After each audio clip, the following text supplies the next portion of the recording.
All right, so welcome back to part 2 of your lecture for Wednesday. I know I did sign off the last one saying Tuesday, but bear with me. This is Wednesday's lecture. Okay, so moving along in chapter 20, so we're on chapter 20.4, looking at the Hall effect, and I'm just going to give you a heads up.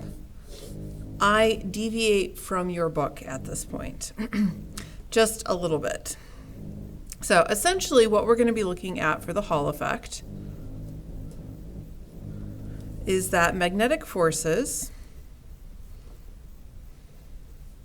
on moving charged particles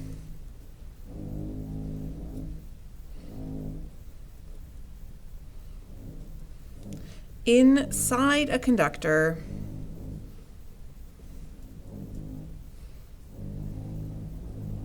cause polarization. So when you have a magnetic force on moving charges inside a conductor, it's going to polarize, and there's some really interesting things that we get as a result. Okay, but let's step through this. So let's say you put a conductor in a magnetic field. So here is our conductor. It's a three-dimensional object. And so it's in a magnetic field. Let's say in this case the magnetic field is pointing into the page.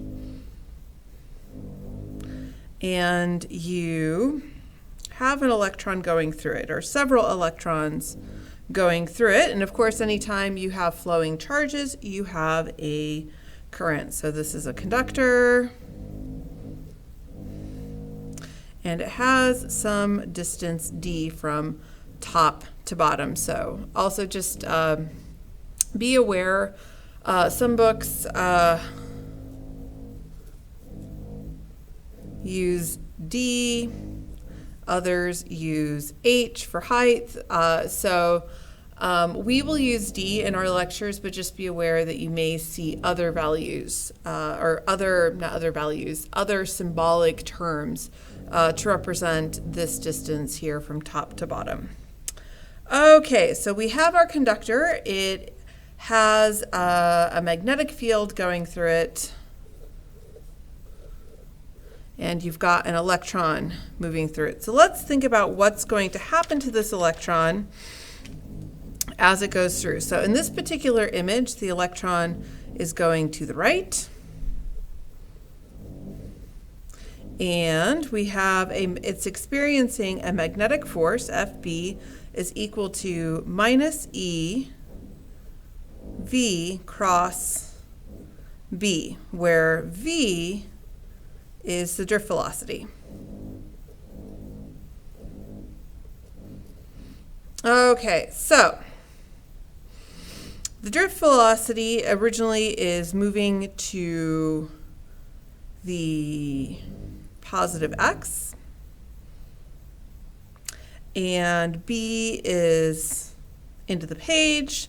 And so what we're going to have then is a force that is going down in y. So this minus sign here is going to have it go down in y, and this is going to result in a downward drift. So because of the magnetic force, electrons drift down. So there's a very cool experiment you can do in a modern physics lab where you can look at the Hall effect, and you will see what I'm drawing right now. You'll see the electrons curve down in this way. So we've got our magnetic field.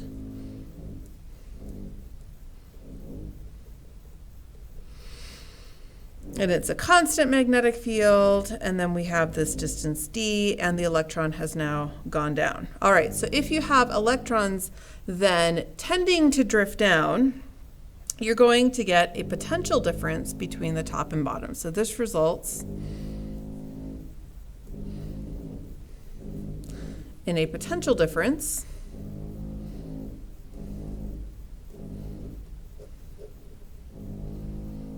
between top and bottom, because the bottom is going to be more negative and the top then becomes more positive. So when you have a potential difference, you then will get a field as a result. So the potential difference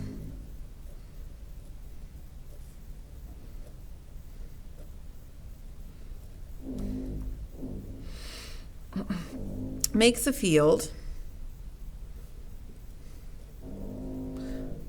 called EH for the Hall field. All right, so now we have moving charge particles in a moving charge particles in a magnetic field. So we've accounted for the magnetic force, but we now have an additional force, an additional field which can generate a force on the charged particles.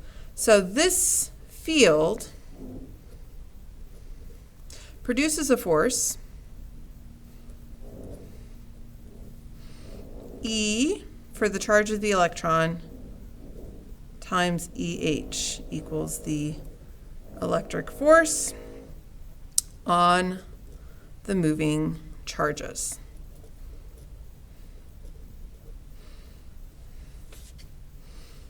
And EH is equal and opposite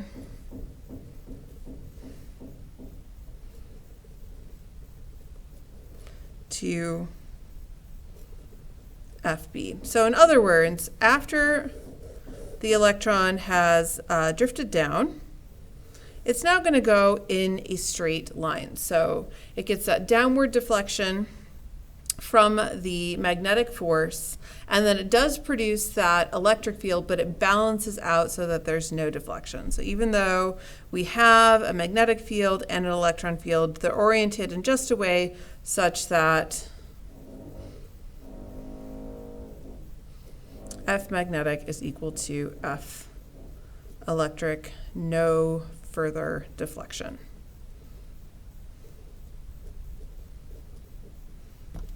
And this is the Hall effect.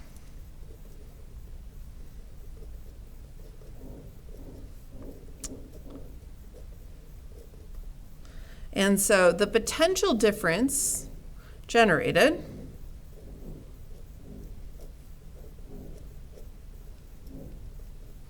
produced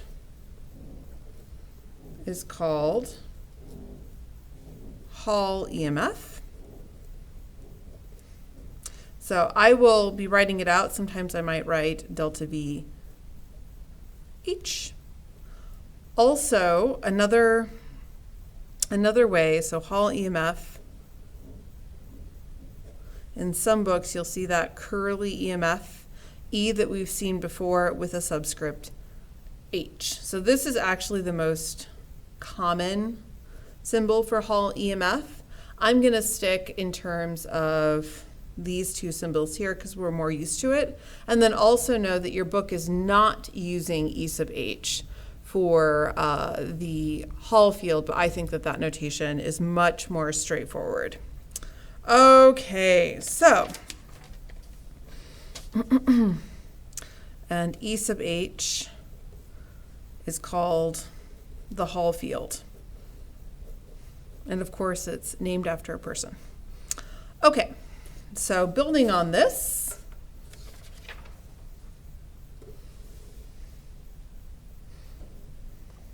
so after you have this equilibrium from the polarization, E times EH is equal to EV bar, where that's the drift velocity, times B.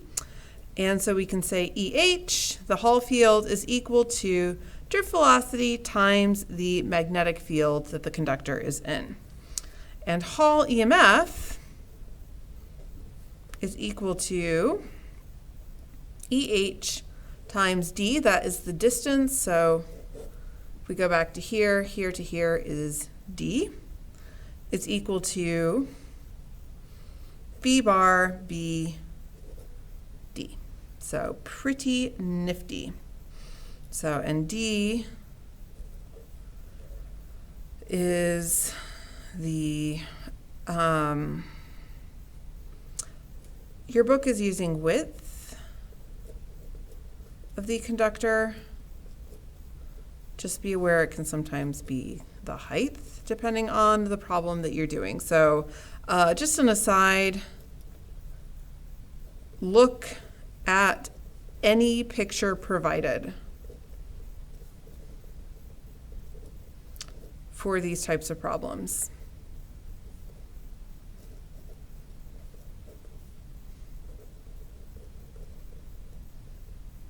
Okay. And also what we can see from here is the magnitude of the Hall effect is proportional to the magnetic field. So we can see that's both here and here and here and here. So the stronger the magnetic field, the stronger the Hall effect. All right, so let's do an example. So we have a bar of iron, which is 10 centimeters long and 1 centimeter thick,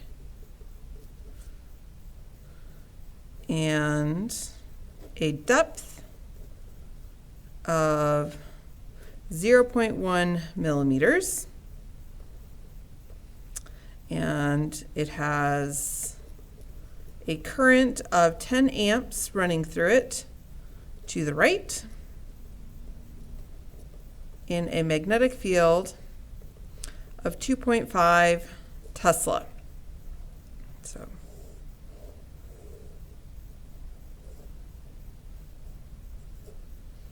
in this case, our magnetic field is pointing out towards us, and the current is running this way. All right, so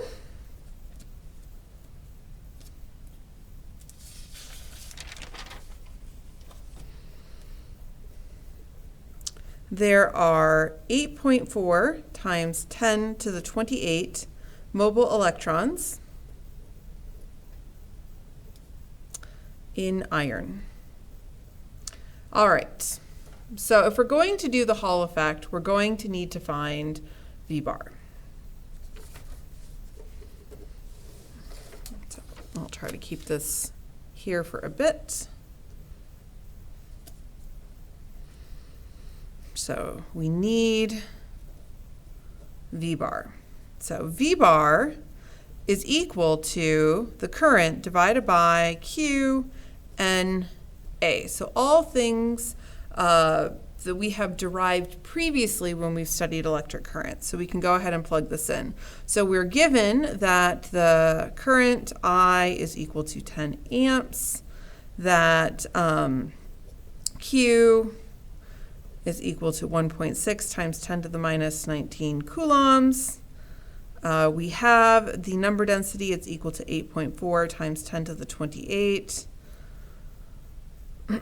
And for our area, this is just going to be 0.01 meters times, so that would be the 1 centimeter thick, times the depth of 0.1 millimeters, so that's 1 times 10 to the minus 4 meters. Okay, so let's plug that in. V bar is equal to 10 amps divided by 1.6 times 10 to the minus 19 coulombs times 8.4 times 10 to the 28 times 0.01 meters times 1 times 10 to the minus 4 meters. And so our drift velocity is equal to 7.44 times 10 to the minus 4 meters per second. Okay, so now that we have our drift velocity, we can start to use that to go after the Hall field. So we want EH next. And we're going to assume it's an equilibrium.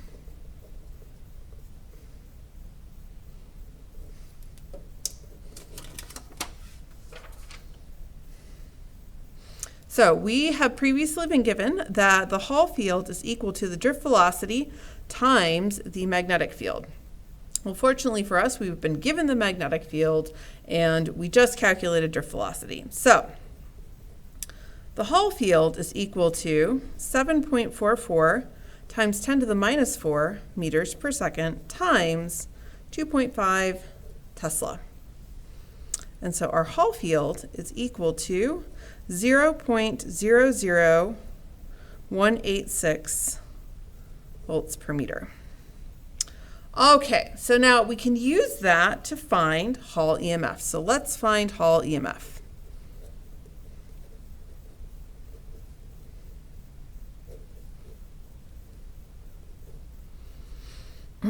So Hall EMF is equal to the Hall field times D. And so what we were given in our problem originally is that it was 1 centimeter thick, and that is indicating the distance D. So this is equal to 0.00186 volts per meter times 0.01 meters. And so our Hall EMF is equal to 1.86 times 10 to the minus 5 volts.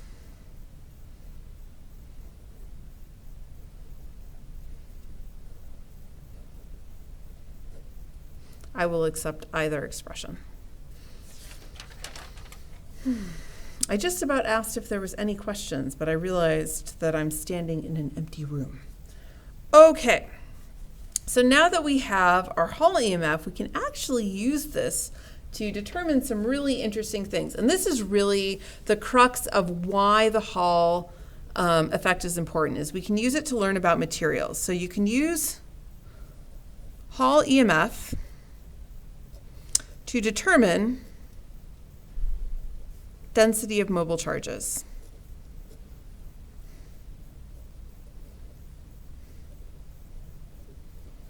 So Hall EMF is equal to E times D, which is equal to V bar BD. And so this is equal to, we know V bar is equal to current Q N A times BD. And the number density is equal to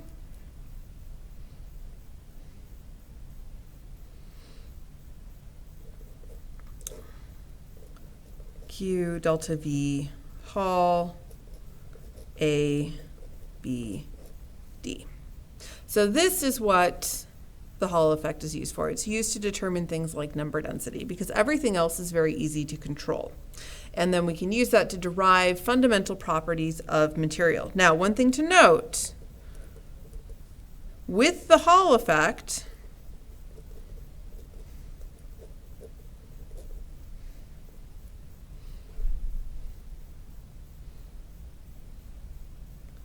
charge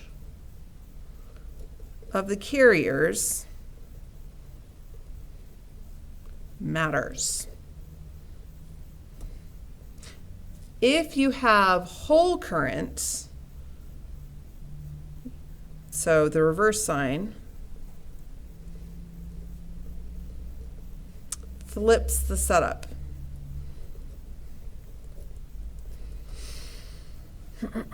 So in this case, previously, when we had our electron going through it, it went down, became more negative, and then this side became more positive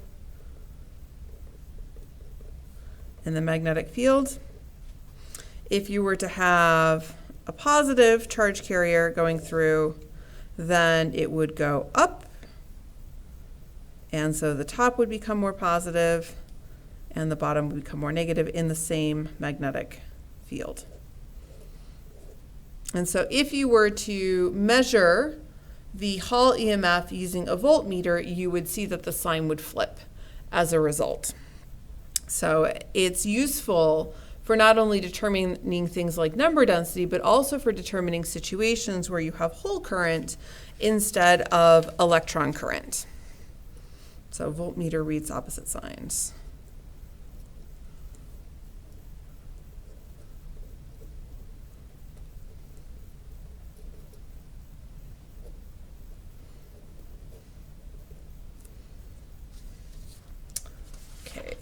so let's do another example.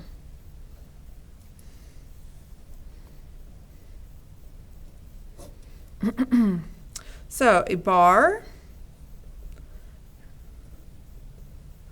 is 13 centimeters long, 5 centimeters wide, and 1.5 centimeters deep. The bar is in a circuit with a 9-volt battery and a current of 1.2 amps. All other resistance in the current or in the circuit is negligible. So our bar is basically our resistor.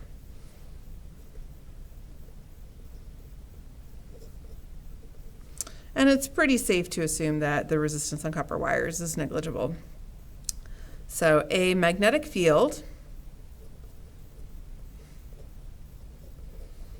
of 2.7 Tesla is applied to the conductor,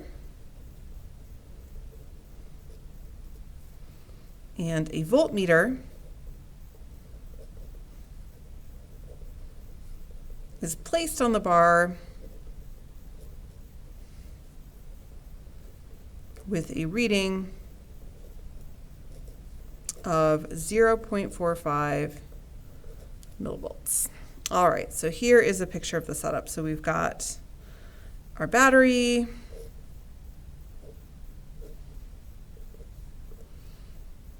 we've put an amp meter into the circuit, and we have our bar, has a magnetic field of 2.7 Tesla.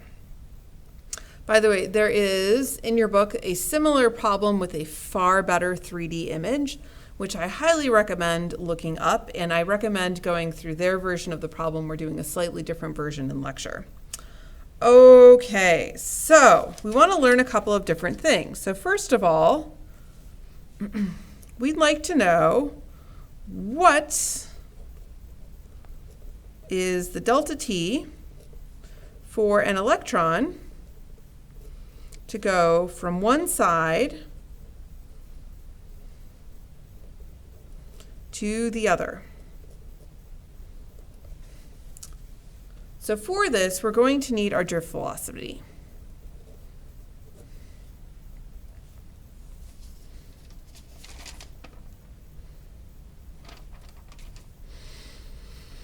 So E times the Hall field is equal to E times V bar B. And so our Hall field is equal to delta V Hall over D. So using this, we can say that, oops, wrong way.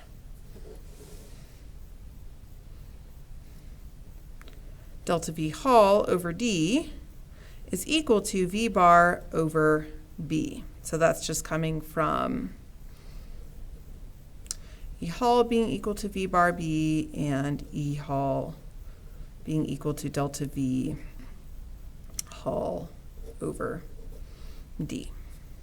So drift velocity is equal to delta V Hall over dB.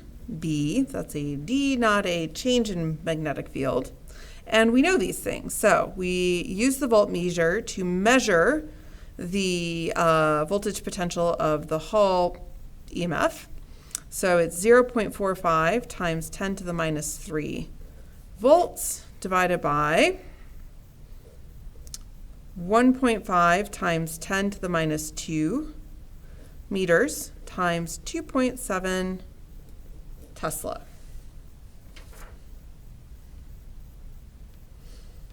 And so what we looked for in this problem, so the 1.5 centimeters deep was referring to the D. All right, so our drift velocity is equal to 1.11 times 10 to the minus 2 meters per second, and delta T can be found by looking at 0.13 meters. That would be the width, divided by 1.11 times 10 to the minus 2 meters per second, and so we get that that's equal to 11.7 seconds. Okay, so next, we'd like to know, so we've been assuming that Q is equal to E, which is reasonable. So how many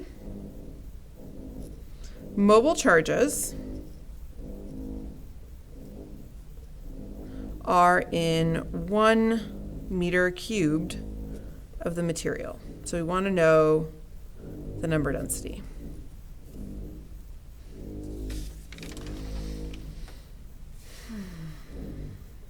I is equal to QNA V bar. N is equal to I over Q A V bar. And so we can plug in our numbers. So we have 1.2 amps divided by 1.6 times 10 to the minus 19 times 0.05 times 0.015, that would be meters, coulombs, times 1.11 times 10 to the minus 2 meters per second. And so we see that our number density is equal to 9.01 times 10 to the 23 electrons per meter cubed. So this is the beauty of the Hall effect, that we had an unknown material and now we know something about the number density of this material. We can analyze it better. All right.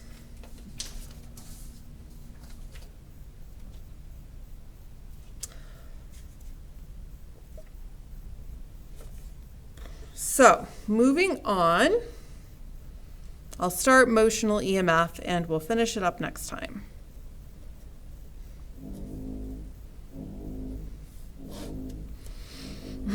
So we know a magnetic field exerts a force on a wire.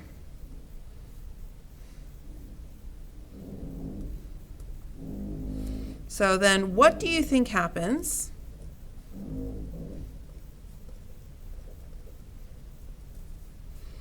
if we move a wire through a magnetic field?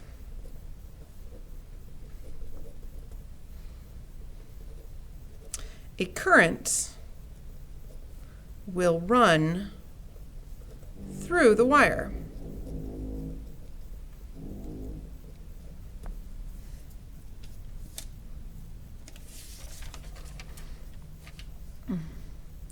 And this has some very interesting implications.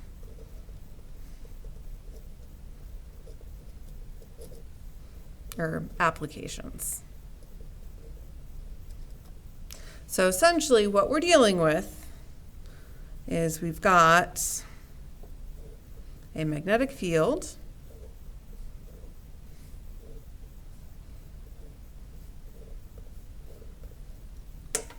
and then we have a metal bar of length L moving with some velocity through this magnetic field. So it's a metal bar. So it's a conductor. And this is a uniform B field. So As this is a conductor, the bar has mobile electrons. So it is a metal.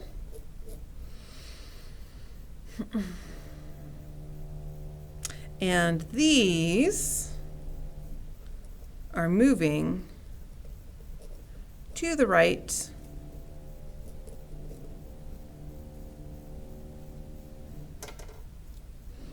in a field. And therefore, magnetic force. So we've got a moving charge in a magnetic field. So what we're going to be doing next time is we're going to walk through what this magnetic force does to these electrons and derive motional EMF. So thanks so much for watching, and I will see you for Thursday's lecture.